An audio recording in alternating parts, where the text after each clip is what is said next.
Hello and welcome back to my channel. If you're new, this channel focuses on the ins and outs of living abroad in the beautiful country of Poland.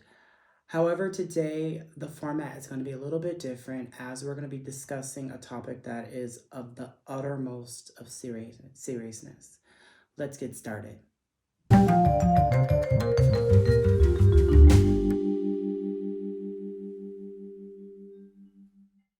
This is definitely not a political channel. However, it is difficult to ignore what is happening currently in the Ukraine.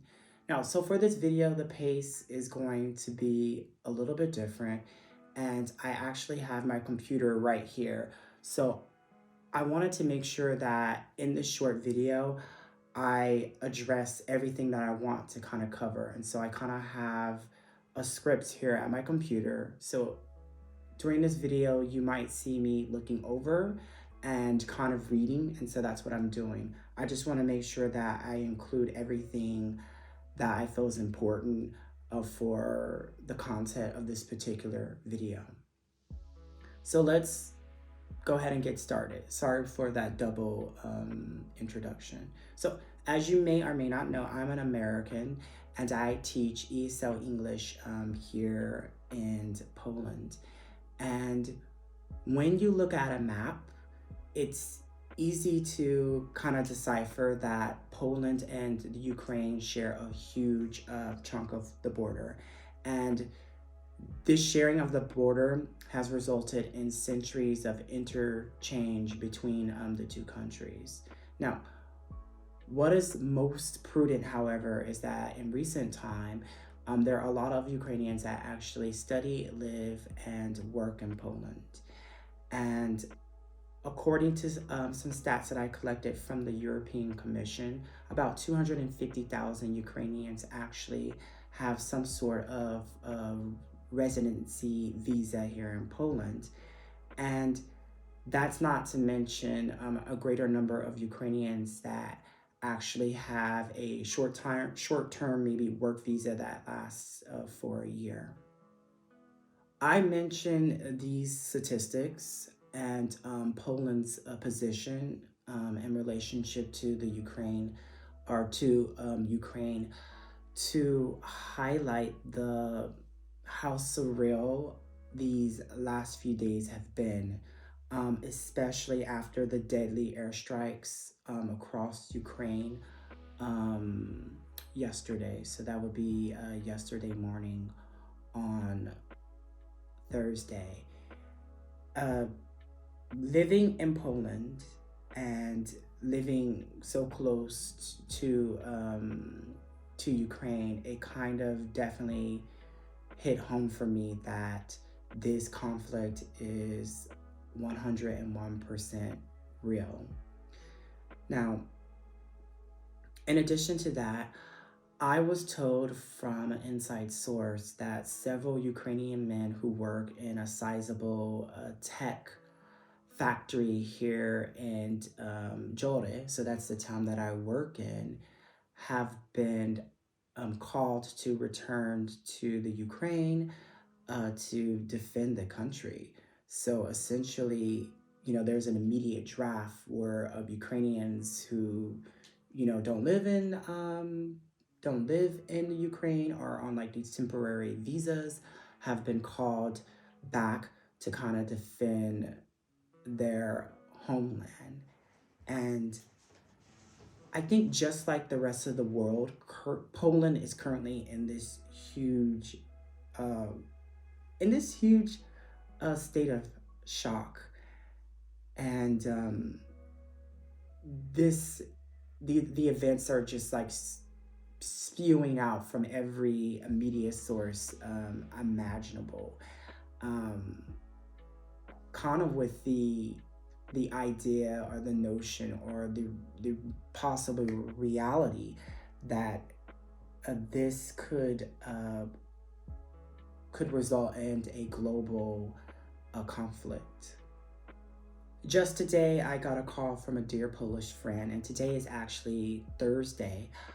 We were going to do this video on another topic, and so after the events that happened Thursday morning and receiving a few text messages and a few phone calls, I decided to kind of put my team together, and we kind of did a little research to produce this particular video.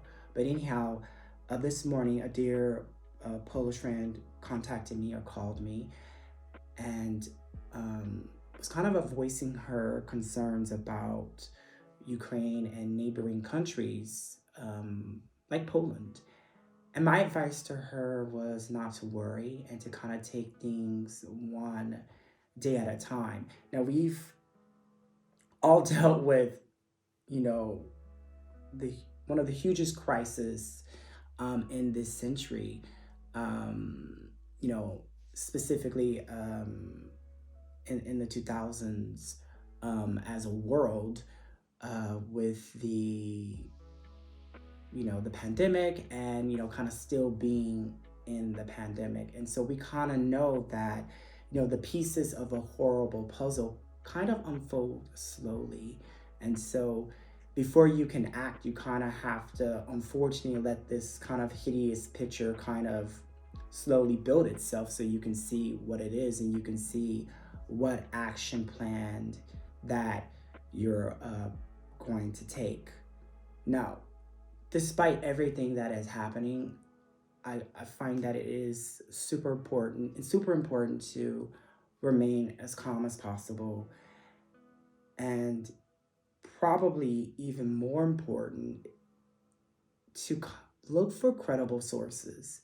Now, like I said, I was digging around with my team, so a few of my friends that were assisting, and already there are false reports and false pictures already circulating on social media in regards to what has happened in the Ukraine.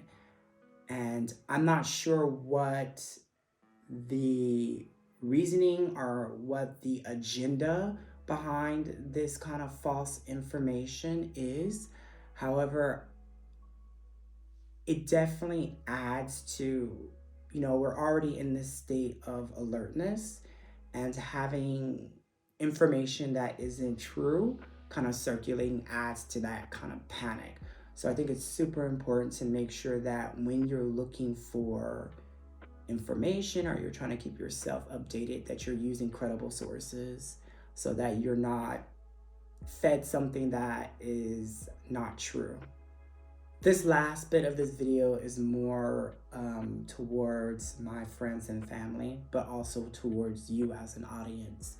I kind of received a few messages from my friends and family kind of questioning the safety of Poland. And right now, Poland is secure. National security and Poland is secure. I mean, I know that a lot of countries in the world right now are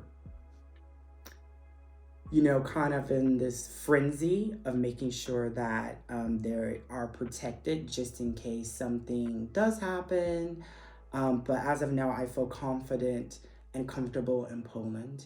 And, as I am speaking, so, this video is being recorded the night before we are actually publishing it. Poland is kind of mobilizing itself and getting itself ready to kind of cope with the flood of immigrants or refugees actually that will be coming from the Ukraine. So thank you for listening. I will try to keep you updated. Again, my channel is not about politics. However, I wouldn't be maintaining my integrity, and I wouldn't be true to my channel if I'm not reporting everything.